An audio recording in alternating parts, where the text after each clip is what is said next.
प्रभुं प्राणनादं विभुं विश्वनादं जगन्नाथनादं सदानन्दभाजम् भवद्भव्यभूतेश्वरं भूतनादं शिवं शङ्करं शम्भुमीशानमीडे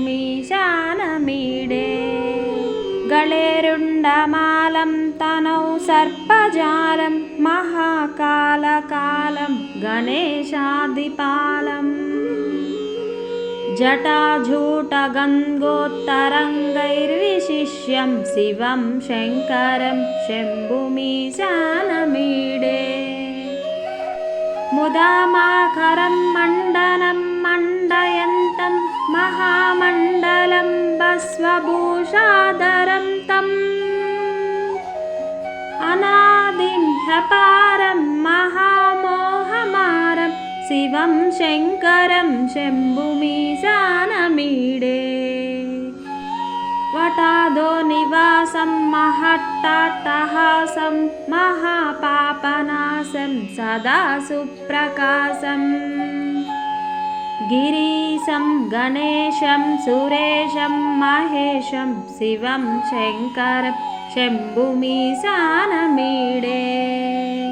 गिरीन्द्रात्मजासं गृहीतार्धदेहं गिरौ संस्थितं सर्वदा पन्नगेहम्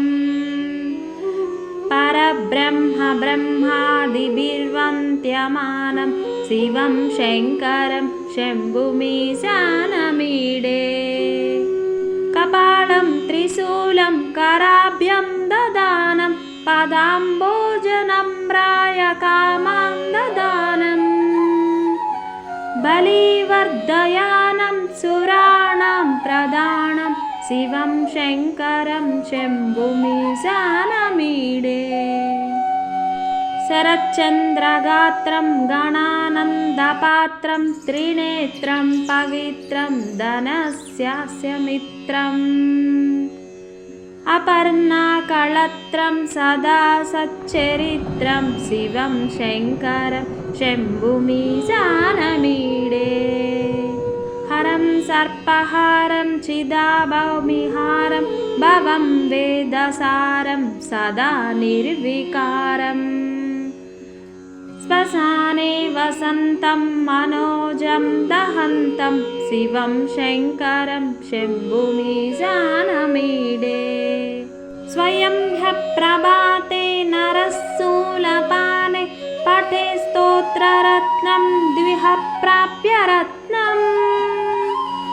सुपुत्रं सुधान्यं सुमित्रं कळत्रं विचित्रैः समाराध्य मोक्षं प्रयाति।